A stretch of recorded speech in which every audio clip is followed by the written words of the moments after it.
Magandang araw po sa inyong lahat mga kababayan at welcome back dito po sa PNR at ito nga mga karibyo natin, drama lang. Yare, Escudero at Saldico nilaglag na.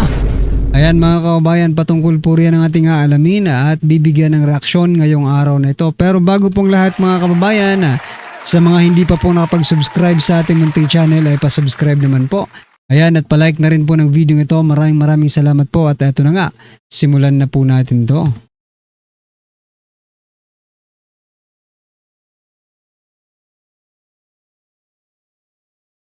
So yan mga karibyo natin, bago po natin imuling i-play ang video ito, pasadahan po muna natin ang mga nagte-trending na mga balita dito po sa mundo ng social media at unahin na nga po natin ito. Nako, eto nagkalaglagan na nga po mga kababayan. Ito po ang balita, laglagan na. Labas si Romualdez sa budget insertion. Sila lang ni Saldico at Escudero. Nako po. Ito po ang sabi ni Congressman Puno. The speaker did not attend those meetings. Senator Grace Poe was not allowed to attend most of those meetings. It ended up Saldico and Senate President Escudero were the ones that actually penciled in whatever needed to be penciled in. It was the two that actually finalized those things. Bigla na pong linis Malinis po agad si Romualdez. Walang kinalaman si Speaker Martin Romualdez dyan mga karibyo natin. Yan po ang sabi ni Puno. No? Pero ang tanong, maniniwala ba ang taong bayan na wala talagang kinalaman? Si former Speaker Martin Romualdez, dyan po sa insertion na yan? Tatanong lang po mga karibyo natin kasi hindi ka panipaniwala na yung House Speaker ay walang kinalaman dyan. Even the President, you can't say na walang kinalaman ng Presidente yan Dyan kasi insertion yan. Tandaan nyo mga kababayan, bago po yan mapunta sa Senado, pipirmahan niya na Speaker, diba? Of the House. Bago po yan mapunta sa Presidente, pipirmahan ng Senado, ng bicameral, diba? Then pag napunta na sa Presidente, pipirmahan ng Presidente. Ngayon, malinis kayong lahat? Sino po ang gumawa ng insertion na yan? Di ba ang administrasyong ito? Kaya dapat mag-take kayo ng accountability at saka command responsibility dito. Lahat kayo. Di ba? Hindi masasabing walang kasalanan si Speaker Martin Romualdez dito. Kasi mukhang pinalalabas na po nila ngayon na wala pong kasalanan. No? Hindi po kasalanan ni Speaker Martin Romualdez yung mga naganap na mga insertion. Di ba? Ano po ang inyong masasabi dyan mga kababayan? Pero eto, sumagot agad si Senator Escudero. Sabi naman po dito ni Escudero, gusto nilang ilihis ang flood control scandal. Mag-ingat po tayo at huwag po magpadala sa diversion at paglihis na ito. Nako, nagbabala si Senator Francis Chis Escudero sa publiko laban sa inilarawan niyang pag-iiba ng direksyon na naglalayon umanong ipawalang sala si Speaker Martin Romualdez mula sa anumang pagkakasangkot sa kontrobersyal na flood control projects. Ayan na. Pinasunungalingan naman ni Senator Chis Escudero na walang kinalaman si Speaker Martin Romualdez dyan. So, ibig sabihin talagang meron talagang kasalanan or something na part na ginawa si Speaker Martin Romualdez para maging successful yung insertion na yan mga kababayan. And even Senator Escudero at his time of being Senate President, may responsibilidad din po siya dyan sa mga insertion na yan. Kasi dapat bago nila pinirmahan, kung alam naman po nilang may insertion, bakit sa huli pa sila nagsalita? 'Di ba? Ibig sabihin, all of them, no? Itong mga matataas na mga opisyal ng ating gobyerno are liable, no? Liable po sila sa budget insertion na ito. Hindi po natin pwedeng sabihin na wala po silang mga kasalanan. Okay? Alright, eto pa mga kababayan, pasadahan din po natin to. Nako, ha? Sabi po dito sa balita sa ABS-CBN News, Saldico should be brought back to Philippines forcibly if necessary. Ayon po yan kay Representative Puno. Nako, gustong panagutin ng kanyang kasamahan sa Kamara, si ako Bicol Party List Representative Saldico, na umano'y lumipad sa US sa gitna ng pagkakadawit sa issue ng flood control projects at 2025 national budget.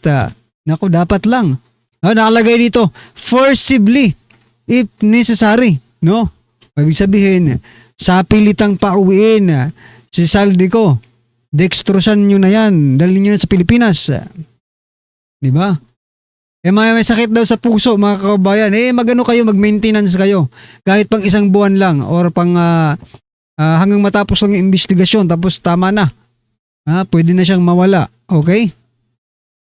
Tapusin niya muna yung investigasyon. Wag naman sana ha. Tapusin muna ni Saldico yung investigasyon bago siya magpaalam sa Pilipinas. Diba? O sa buong mundo. Kailangan siyang madala forcibly. Sa pilitan. Okay. Maganda ito. Kung kaya nyo. Kung kaya nyo lang naman. No? Pero teka lang, kung si Saldico po ay pauuwiin, no? Sa Pilipinas, ito naman po si Speaker Martin Romualdez. Sabi naman po dito ni Representative Kiko Barsaga, hindi makukulong si Romualdez. Ay naku po. Habang si Marcos ang Pangulo, agoy, no? Oo nga no? Hindi yan makukulong hanggat si Marcos ang Pangulo mga kababayan kasi pagtatakpan lang yan no? Maniniwala lang tayo dito kay President Bongbong Marcos Jr. kapag naipakulong niya talaga within his term. Itong si Speaker Martin Romualdez. Pero sabi nga dito ni Kiko Barsaga, nako, imposible ito. Hindi makukulong si Romualdez habang si Marcos ang Pangulo. Ano po ang inyong masasabi dyan mga karibin natin? Tama ba itong pangitain ni Representative Barsaga? Nako, i-comment nyo na lang po mga kababayan. Samantala, eto, pasadahan po natin ang Itbulaga, si Tito Soto. Sabi niya naman po dito, Itbulaga mas maraming natulungan kaysa sa Senado. Nako po, yan ang pahayag ng pinakamatagal na nanilbihang senador sa kasaysayan ng Pilipinas na si Senate President Tito Soto na nahalal ng 5 beses bilang senador mula 1992. Yan mga kababayan. Pero sabi niya, mas marami pang natulungan ang Itbulaga kaysa po sa Senado. Bakit nagsenador ka pa? Diba? Sana nag-Itbulaga ka na lang kasi marami naman pong natutulungan doon. Diba? Mas marami naman po yatang natutulungan ng Itbulaga. Sana nag-Itbulaga ka na lang, Tito Stan School Bukol. Nako po, ibang klaseng senador ito. Imbis na ipagtanggol ang kanyang bahay, no? Ay parang minaliit pa ni Tito Soto the third ba ito? Oo nga. Ni Senate President, minaliit pa ni Senate President Vicente Tito Soto III ang kanyang bahay na Senado. Sapagkat sinabi niya pong mas marami pang natutulungan ng Itbulaga kaysa sa Senado. Nako po. Mag-Itbulaga ka na lang po, sir. No? Ano po ang inyong masasabi dyan mga karibin natin? I-comment nyo na lang at eto na. Pasadahan po natin ang video ito at bigyan po natin ng reaksyon. Eto na po. Magandang araw mga kabayan. Sa kabila ng mainit na usapin sa maanumalyang flood control project, sa wakas, Romualdez bababa na bilang House Speaker. Kinumpirma ni House Deputy Speaker at Antipolo City, 1st District Representative Ronaldo Puno na nakatakdang mag-resign si House Speaker Martin Romualdez ngayong Miyerkules, September 17. Inirekomenda rin ni Romualdez House Party leaders na iboto si House Deputy Speaker at Isabela 6th District Representative Faustino Boji D. III bilang kapalit niya. Nagsagawa umano si House Speaker Martin Romualdez ng emergency meeting kay Pangulong Ferdinand Bongbong Marcos Jr. Kayong mga congressman, no? Alam niyo na nga magre-resign na itong si Speaker Martin Romualdez. Tapos susunod pa kayo sa recommendation niya. Kaya nga siya nag-resign kasi hindi magandang pamamalakan niya. Di ba? Tapos magre-recommenda siya, yun din ang iboboto niyo bilang speaker. Nako, humanap naman po kayo ng iba na mas maganda kaysa po sa kanya. No?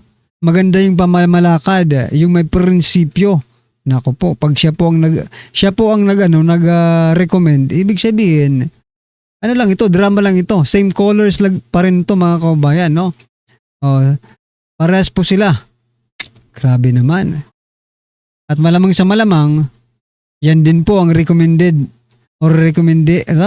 yan din po ang recommended ni President Bongbong Marcos Jr. Jr. sa Malacanang kasunod ng lumalalang usap-usapan tungkol sa pagbabago sa House leadership. Iminungkahi ni Marcos na maglilid si Romualdez, ngunit sinabi umano ng speaker na siya ay napupuyat. Ang pagpupulong ay naganap kasunod ng flood control scandal na kinasasangkutan ni Romualdez at ilang House representatives. May ulap din na inalis na ang mga gamit mula sa opisina ni Romualdez na nagdudulot ng espekulasyon tungkol sa susunod nilang hakbang. Ang tanong ng bayan, sino ang ipapalit kay Romualdez sa kanyang iniwang pwesto? Co-equal branch ng Malacanang ang House of Representatives. Wala ring kapangyarihan ng Pangulo na pumili ng susunod na House Speaker dahil pinagbobotohan ito ng mga mambabatas. Pero paliwanag ni Navota City Representative Toby Chanco, the most important vote is not inside the House of Representatives, di ba? Hindi, it's out of respect. Di ba walang gagalaw dito because out of respect doon sa Malacanang. Siyempre lahat naman kami, we are supportive of the President. Kung matatandaan, si Martin Romualdez ang pasimuno sa pagpapatalsik kay Vice President Inday Sara Duterte sa pamamagitan ng impeachment complaint. Ito ay kahit tutol si Pangulong Bongbong Marcos Jr. sa ginawang hakbang ni Romualdez. Dahil dyan, nagbigay naman ng reaksyon at komento ito si VP Sara kaugnay sa issue ng pagpapatalsik kay Martin Romualdez bilang Speaker of the House. Dapat lang talaga. Dahil nakita niyo naman yung budget 2023, 24, 25 at lahat yung mga past budgets natin, nakita natin na it was under the leadership of Speaker Martin Romualdez. Ayon naman sa taga-suporta ng mga Duterte at naging legal advisor ni FPRRD na si Atty. Harry Roque, si PBBM din ang punot dulo o dahilan kung bakit lumala ang korupsyon sa bansa dahil sa kanyang itinilaga sa Kamara na si Martin Romualdez na kanyang pinsan at itong si Saldico na pinaghihinalaang silang dalawa ang pasimuno at mastermind sa malawakang korupsyon sa flood control project sa bansa. Umiiwas at dumidistansya itong si Marcos Jr. dito sa mga kurakot na ito. Siya naman dahilan kaya nangyayari itong mga kababalaghan nito. Siya ang pumili, Kitambaluslos, bigla yung speaker. Siya ang sumuporta na gawing chairman ng Committee on Appropriations si Zaldico kasi nga sandamuka lang binigay na donasyon ng eleksyon. At siya rin ang hindi nag-veto ng mga insertions na pinanggalingan ng mga anomalya. O, di ba? Siya mismo ang responsable. Pero siyempre, dahil ayaw niya na mag-people power na maging dahilan para siya mismo ay matsugi sa pwesto, umiiwas siya at dumidistansya kay Speaker. And the least that could be done is tanggalin talaga si Tambaluslos. Ano ang masasabi mo dito, kabayan? Kung ikaw ang tatanungin, sapat ba na magbitiw lang sa pwesto o patalsikin sa Kamara itong si Martin Romualdez at hindi maparusahan para mapanagot sa lantarang pangungrakot sa kaban ng bayan?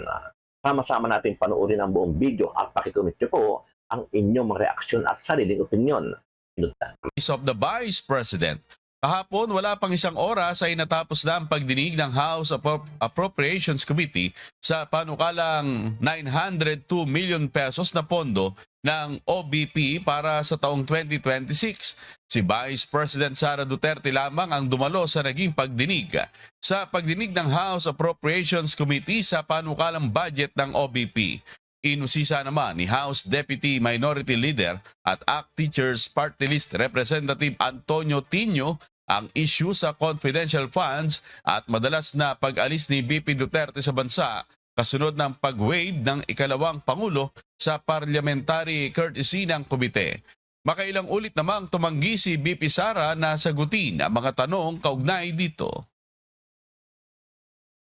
Mabalik po tayo sa last August 8, 2024, nag-issue po ng Notice of Disallowance ang COA, Commission on Audit, sa 73.28 million na halaga ng confidential funds for 105 activities supposedly held by the Office of the Vice President from December 13 to December 31.